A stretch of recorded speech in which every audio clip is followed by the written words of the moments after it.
Continúan las noticias de Directo América en este fin de semana. Mi nombre es Ángela Gómez. Vamos a los titulares. En Israel, un misil disparado por los rebeldes hutíes de Yemen cayó muy cerca del principal aeropuerto internacional del país. 6 personas fueron levemente heridas. Horas antes, el gobierno de Benjamín Netanyahu convocó a miles de reservistas en previsión de una posible expansión de la guerra en Gaza. Tenemos reporte. Los rumanos volvieron a las urnas este domingo para la repetición de las elecciones presidenciales que fueron anuladas por presunta injerencia rusa. A pesar de la inhabilitación de su principal candidato, la extrema derecha euroescéptica sigue favorita en el país, miembro de la OTAN y de la Unión Europea. Y Zelensky le dijo no al alto el fuego propuesto por Rusia del 8 al 10 de mayo, pidiendo un cese de al menos 30 días. Vladimir Putin afirmó que contaba con la fuerza suficiente para llevar la guerra de Ucrania a su conclusión y declaró esperar no tener que usar armas nucleares.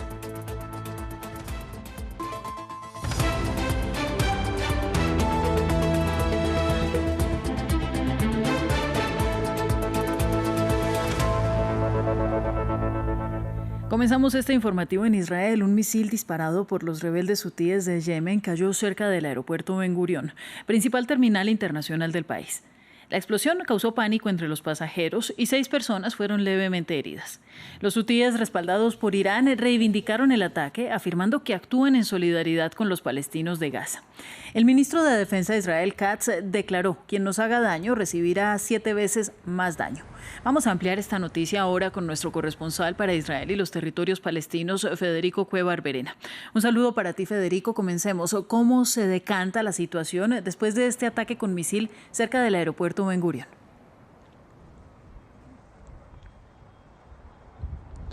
Sí, el ejército israelí confirmó que fueron varios los intentos fallidos de interceptar ese misil balístico lanzado por los hutíes desde Yemen, que finalmente cayó en un terreno dentro del perímetro del aeropuerto internacional Ben Gurión. Las cámaras de vigilancia y las grabaciones de algunos conductores que estaban en el camino adyacente pudieron mostrar el momento del impacto y también una columna de humo posterior, que además este impacto dejó luego un cráter de gran profundidad, de decenas de metros de profundidad y de diámetro, según las autoridades israelíes. Como consecuencia de esa onda expansiva, un hombre resultó con heridas moderadas y otras 2 mujeres con heridas leves. También otro hombre tuvo un golpe en la cabeza con un objeto que voló a raíz de la explosión, y otras 2 mujeres sufrieron heridas leves mientras corrían a los refugios. El hecho también paralizó el aeropuerto y el tráfico aéreo por 1 hora en el aeropuerto Ben Gurión, y aunque ya funciona con normalidad, varias aerolíneas internacionales, entre ellas Lufthansa, Air France, Delta o Air Europa, han suspendido sus viajes desde y hacia Tel Aviv por entre 24 y 48 horas. Desde el viernes los hutíes han lanzado hacia Israel 4 misiles y 2 drones, y ya suman 27 misiles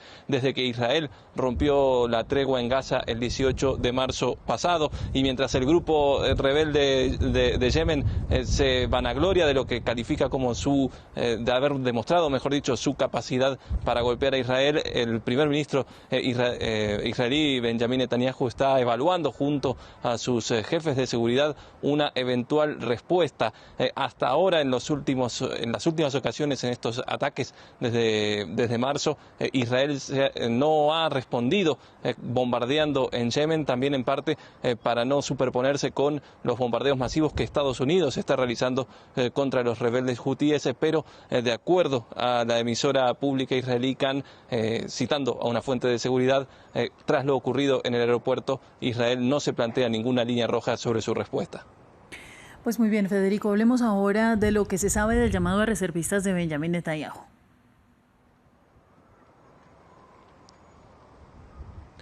Sí, en esta reunión de gabinete de seguridad prevista para hoy también se espera que precisamente el gabinete de seguridad apruebe los planes para expandir significativamente, si cabe, la devastadora invasión israelí en la Franja de Gaza, un movimiento para el que se espera la movilización de decenas de miles de reservistas en los próximos días. Según los medios locales, el ejército operaría en zonas de Gaza en las que no ha operado hasta ahora, y los reservistas convocados posiblemente muchos de ellos ya han sido convocados varias veces a lo largo de los casi 19 meses. Estos reservistas serían llevados a posiciones en la frontera con Líbano, en Siria o en Cisjordania para reemplazar a los efectivos permanentes del ejército, que serían quienes pasarían a estar en Gaza. Habrá que ver cuál es la respuesta también a estos llamados, porque en las últimas semanas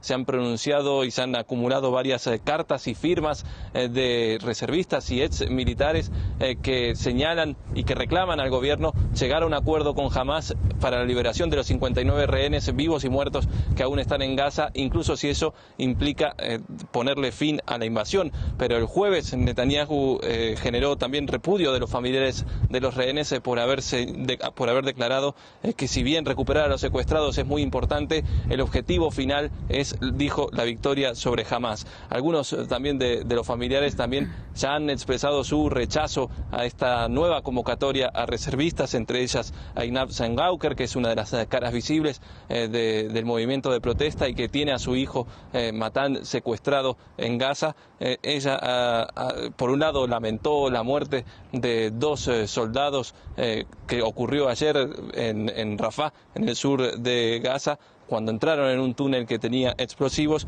y también le instó a los reservistas a evaluar si vale la pena acudir a los llamados del ejército para lo que calificó como una guerra de supervivencia política, en referencia al gobierno de Netanyahu. Pues gracias a ti, Federico, y vamos a continuar con más de Gaza. Al menos 16 personas murieron, entre ellas al menos 3 niños, en varios bombardeos israelíes. Esto cuando el enclave palestino sigue bajo el bloqueo total desde hace 2 meses. Los gazatíes sufren la falta de alimentos y medicamentos. Organizaciones advierten que hay familias que pasan hasta 3 días sin comer, mientras los casos de desnutrición infantil están en aumento.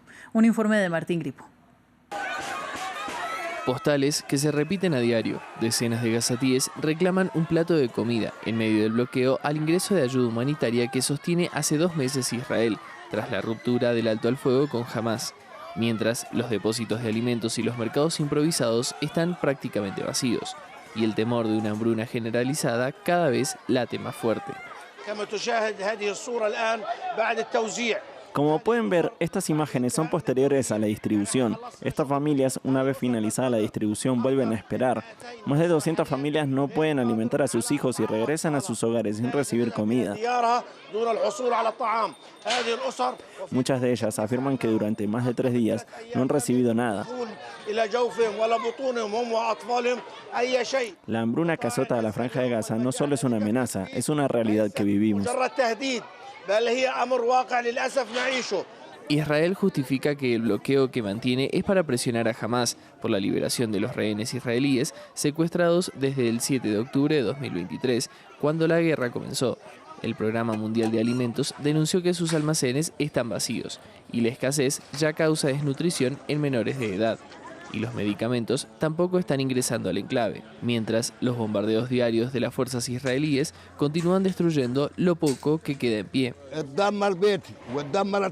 Mi casa fue destruida y mi tienda de campaña, que la alquilaba a la gente, también fue destruida. No tengo refugio ni documento de identidad. Ahora estoy en la calle. No sé a qué zona ir. ¿A dónde voy?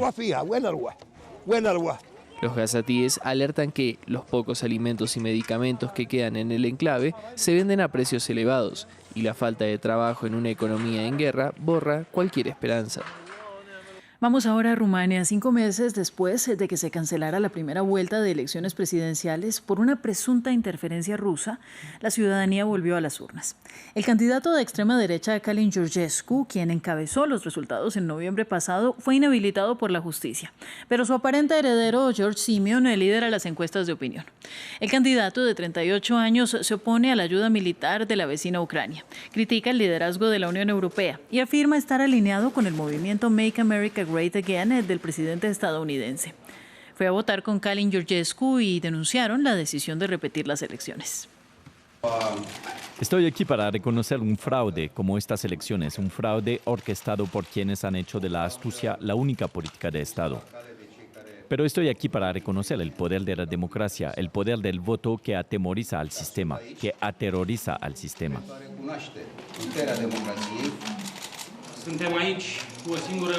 Estamos aquí con una única posibilidad: volver al orden constitucional, volver a la democracia. Mi único objetivo es el primer puesto para el pueblo rumano. Como decíamos, estas nuevas elecciones en Rumania fueron convocadas tras la anulación de los comicios celebrados en noviembre pasado. ¿Por qué el Tribunal Constitucional tomó esta decisión inédita? Lo repasamos en el siguiente explicativo. Son 9 jueces y su decisión ha desencadenado una de las peores crisis políticas en Rumania. El 6 de diciembre, el Tribunal Constitucional anuló las elecciones presidenciales. Según el fallo, hubo injerencia rusa a favor de Călin Georgescu, el sorpresivo ganador de la primera vuelta. Georgescu, candidato independiente de extrema derecha, denunció un golpe de Estado. Hoy el Estado rumano ha aplastado la democracia bajo su bota. Esta decisión del Tribunal Constitucional no es una disputa jurídica, es claramente un golpe de Estado oficial. El fallo se basó en documentos desclasificados de los servicios de inteligencia que revelan una campaña ilegal en TikTok a favor de Georgescu, más de 25.000 cuentas activadas, 800 creadas por su propio equipo. También se detectaron pagos de una empresa extranjera a influencers que impulsaban su candidatura. Georgescu, nacionalista y afín a Moscú, debía enfrentarse en segunda vuelta a Elena Lasconi, candidata pro-occidental. Ella también condenó la anulación de las elecciones. Condeno firmemente lo ocurrido hoy. Están destruyendo todo lo que hemos construido en los últimos 35 años. Esta decisión es ilegal, inmoral y atenta contra la esencia misma de la democracia, el voto. Pese a la rápida convocatoria de nuevas elecciones, las protestas se multiplican, sobre todo en Bucarest. El fallo convirtió a Georgescu en un mártir, con apoyos internacionales como Elon Musk o J.D. Vance. Finalmente fue declarado inelegible, pero la extrema derecha logró reemplazarlo, con George Simion, otro nacionalista, que las encuestas previas anunciaron como favorito de esta primera vuelta. Más noticias. Mientras continúan los ataques en Ucrania, Volodymyr Zelensky ha tachado de representación teatral del presidente ruso la propuesta de alto el fuego de 3 días presentada por el Kremlin. Zelensky aboga por una tregua de al menos 30 días, descartando la propuesta rusa de un breve alto el fuego que coincida con las conmemoraciones de los 80 años de la rendición nazi. La ampliación en el siguiente informe. Días después de que Vladimir Putin anunciara un alto el fuego de 3 días para los combates en Ucrania, coincidiendo con las conmemoraciones de los 80 años de la victoria de la Segunda Guerra Mundial, el Kremlin pidió el sábado a Ucrania una respuesta definitiva. La reacción del presidente ucraniano, Volodymyr Zelensky, llegó horas después. Tachó la propuesta de alto el fuego de representación teatral e instó a un alto el fuego de al menos 30 días. Estamos dispuestos a avanzar hacia un alto el fuego lo antes posible, incluso a partir de hoy, si Rusia está dispuesta a dar pasos recíprocos, a establecer un silencio total, un alto el fuego duradero de al menos 30 días. Es un plazo justo para preparar los próximos pasos. Rusia debe poner fin a la guerra y detener sus asaltos y bombardeos. Este domingo, el presidente ruso, Vladimir Putin, dijo que espera que no sea necesario el uso del arsenal nuclear del Kremlin para acabar con el conflicto. Querían provocarnos, como usted mismo dijo. Querían que cometiéramos errores. No había necesidad de usar las armas de las que habló. Y espero que no sean necesarias. Tenemos la fuerza y los medios suficientes para llevar lo que comenzó en 2022 a su conclusión lógica, con el resultado que Rusia exige.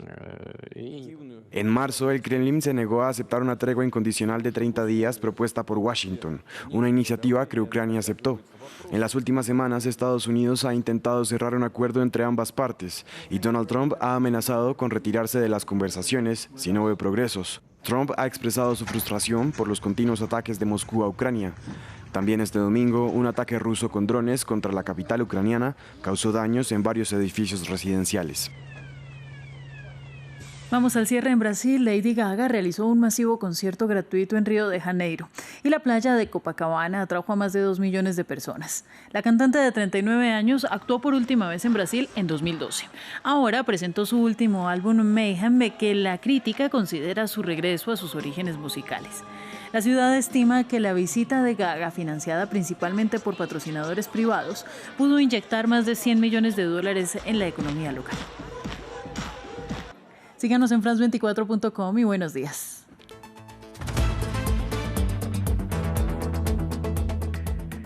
Bienvenidos a la entrevista de France. Cada semana, Rodrigo Sedano recibe a un nuevo invitado. Políticos, deportistas, artistas. Entrevistas con personajes que están en el centro de la actualidad. Sus puntos de vista y experiencias. Un cara a cara con el mundo. La entrevista, presentado por Rodrigo Sedano, en France 24 y France24.com.